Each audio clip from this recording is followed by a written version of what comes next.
அனைவருக்கும் வணக்கம். இந்த வீடியோவில் என்ன பார்க்க போகிறோம்னா, அமாவாசை நாளில் முன்னோர்களுக்கு தர்ப்பணம் எப்படி கொடுப்பது, தர்ப்பணம் கொடுத்த பிறகு என்ன செய்ய வேண்டும் என்பதை பற்றிய சுவாரஸ்யமான தகவல்களை தெரிஞ்சுக்கலாம். வீடியோவை ஸ்கிப் பண்ணாமல் முழுசாக பாருங்கள். சேனலுக்கு புதியவராக இருந்தீங்கன்னா சேனலை இன்னும் சப்ஸ்கிரைப் பண்ணாமல் இருந்தீங்கன்னா சப்ஸ்கிரைப் பண்ணிக்கோங்க. கூடவே இருக்கிற பெல் ஐக்கானையும் கிளிக் பண்ணிக்கோங்க. வாங்க வீடியோக்குள்ளே போகலாம். அமாவாசை என்பது ஒவ்வொரு தமிழ் மாதத்திலையும் வரக்கூடிய முக்கியமான நாள்னு சொல்லலாம். சந்திரன் பூமிக்கும் சூரியனுக்கும் இடையில நேர்கோட்டில் வரும்போது அமாவாசை ஏற்படுதுன்னு சொல்லப்படுது. அப்பொழுது சந்திரன் வானில் மறைந்து தெரியாதுன்னு சொல்லலாம். இந்த நாளில் முன்னோர்களை வழிபடுவது முன்னோர்களுக்கு தர்ப்பணம் கொடுப்பதற்கு உகந்த நாளாகவும் சொல்லப்படுது. அமாவாசை நாளில் முன்னோர்களுக்கு தர்ப்பணம் கொடுப்பது, விரதம் இருப்பது, குலதெய்வ வழிபாடு செய்வது, அம்மன் வழிபாடு செய்வதற்கு உகந்த நாளாகவும் சொல்லப்படுது. அமாவாசை நாளில் புதிய செயல்கள் மற்றும் சுப காரியங்களை தவிர்த்து கொள்வது ரொம்பவே நல்லதாகும். சிலர் பார்த்திங்கன்னா அமாவாசை நாளில் ஆன்மீக சக்தி அதிகமாக இருப்பதனால ஆன்மீக பயிற்சிக்கு உகந்த நாளாகவும் சொல்லப்படுது. சித்திர அமாவாசை 2025 ஏப்ரல் 27 வருகிறதுன்னு சொல்லலாங்க. இந்த நாளில் முன்னோர்கள் ஆசீர்வாதத்தை பெறவும் பித்ரு தோஷத்தை நீக்கவும் எளிய பரிகாரங்களை செய்யலாம். முன்னோர்களை மகிழ்வித்து அவர்களுடைய ஆசீர்வாதத்தை பெற சில சக்தி வாய்ந்த வழிகள் இருக்குதாகவும் சொல்லப்படுது. இந்த அமாவாசையில் என்ன செய்தால் நன்மைகள் கிடைக்கும் என்பதை பற்றி பார்க்கலாம் வாங்க. சித்திரை அமாவாசையை வைசாக அமாவாசைன்னு சொல்லலாங்க. இந்த நாளில் புனிதமான சடங்குகள், முன்னோர் வழிபாடு மற்றும் விஷ்ணு, சிவன், சனி தேவர்களின் ஆசீர்வாதங்களையும் பெறலான்னு சொல்லலாங்க. அது மட்டும் இல்லாமல் கர்ம வினைகளை தீர்க்க, பாவங்களிலிருந்து விடுபடவும் இந்த அமாவாசை உதவுன்னு சொல்லப்படுது. அதே போல் வைசாக அமாவாசை என்பது மிகவும் முக்கிய நாளாகவும் சொல்லப்படுது. இந்த நாளை கடவுளை வணங்குவதற்கும் கர்ம வினைகளை தீர்ப்பதற்கும் உரிய நாளாகவும் சொல்லப்படுதுங்க. இந்த நாளை சத்தியவாய் அமாவாசைன்னு சொல்லுவாங்க. இந்த நாளில் செய்யக்கூடிய வழிபாடுகள் அதிசக்தி வாய்ந்ததாகவும் சொல்லப்படுது. இதனால் பாவங்கள் மற்றும் கர்ம வினைகள் அனைத்தும் நீங்கிவிடணும் சொல்லலாங்க. வைசாக மாதம் மிகவும் புனிதமானதாகவும் சொல்லலாம். அதனால் இந்த அமாவாசை பித்ருக்களுக்கு தர்ப்பணம் கொடுப்பதற்கும் தான தர்மம் செய்வதற்கும் ஏற்ற நாளாகவும் சொல்லப்படுது. இப்படி செய்வதால் பித்ரு தோஷம் குறையுன்னு சொல்லலாங்க. வைசாக அமாவாசை நாளில் செய்ய வேண்டிய பரிகாரங்கள் என்ன என்பதை பற்றி பார்க்கலாம் வாங்க. அமாவாசை நாளில் அரச மரத்துக்கு கங்கை நீர், பூக்கள் சமர்ப்பித்து வழிபடுவது ரொம்பவே நல்லதாகுங்க. அது மட்டும் இல்லாமல் முன்னோர்களை நினைத்து ஓம் பித்ருப்யா நமக என்ற மந்திரத்தை சொல்ல வேணுங்க. பித்ரு சூச்சகத்தையும் சொல்லலாங்க.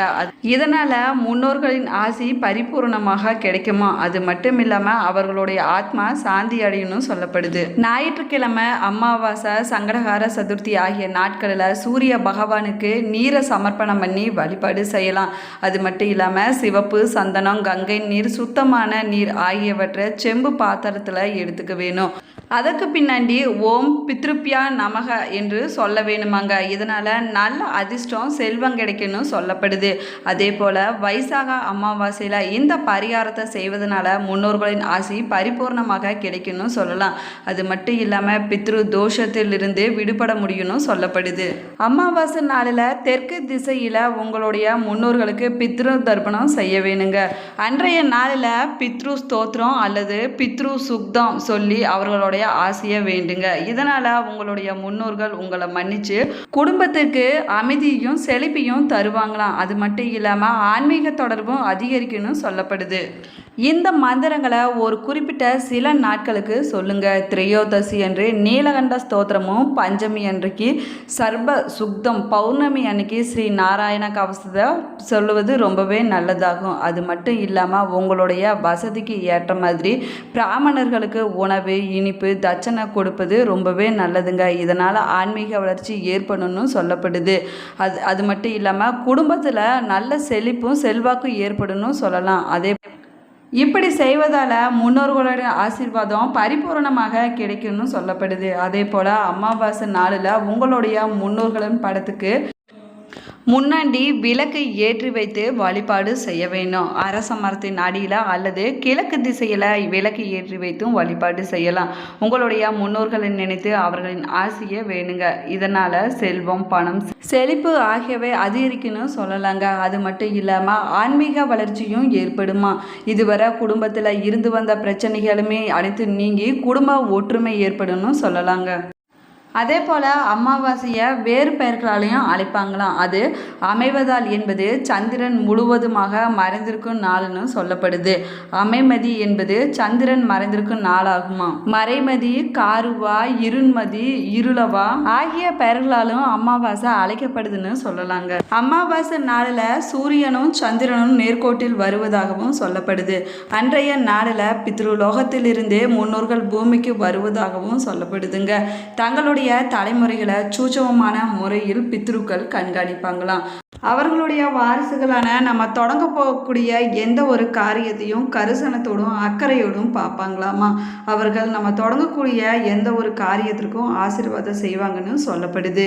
எனவே பிதுர் தேவதைகள் என்ற முன்னோர்களை வழிபட்டு அவர்களுக்கு மரியாதை செய்வது அமாவாசை நாளில் புதிய காரியங்களை தொடங்கினால் நிச்சயம் நல்லதே நடக்குன்னு சொல்லப்படுதுங்க. எனவே அமாவாசை நாளில் நல்ல காரியங்கள் எது செய்தாலும் தீர்வு ஏற்படாதுன்னு சொல்லலாங்க. முன்னோர்கள் பூமிக்கு வரும் நாள் என்பதால் அது நல்ல நாளாகவே சொல்லப்படுது.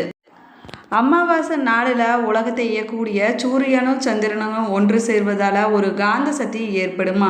அமாவாசை நாளில் பிறக்க போகும் குழந்தைகளின் மூளை பிற்காலத்தில் அதீதமாக வேலை செய்யணும் சொல்லப்படுதுங்க. அது மட்டும் இல்லாமல் அமாவாசை நாளில் விபத்துக்கள் கூடுதலாக ஏற்படுவதற்கான வாய்ப்புகளும் இருக்கிறதா. ஜோதிடத்தில் பார்த்தீங்கன்னா அமாவாசை நாள் நிறைவான நாள்னு சொல்லப்படுது. நிறைய பேர் பார்த்தீங்கன்னா அமாவாசை நாளில் மோதிரம் செஞ்சு போடுவதை வழக்கமாக வச்சுட்டு இருப்பாங்க சொல்லலாங்க. சூரிய கலையும் சந்திர கலையும் ஒன்று சேர்வதால சுழுமுனை என்னும் நெற்றிக்கண் பலப்படுதுன்னு சொல்லப்படுது.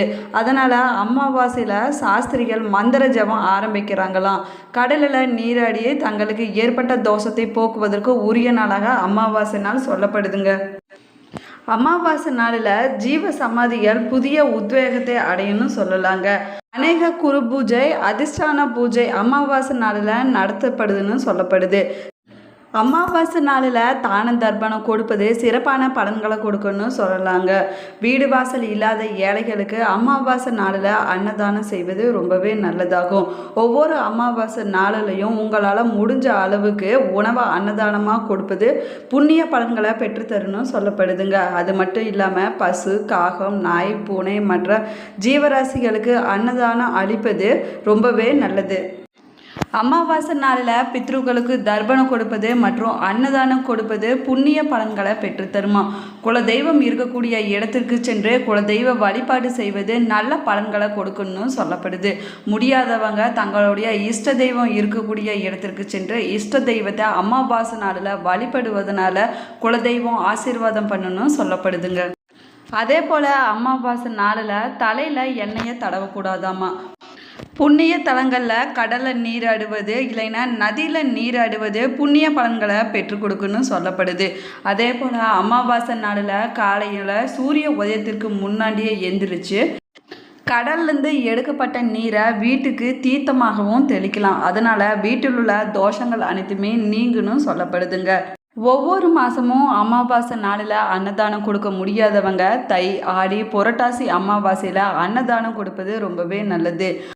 புரட்டாசி அமாவாசையில் அன்னதானம் கொடுப்பது 12 ஆண்டுகள் கொடுத்த பலன் கிடைக்குன்னு சொல்லலாங்க. அனைத்து உயிர்களுக்குமே அன்னதானம் கொடுப்பவள் அன்னபூர்ணின்னு சொல்லலாங்க.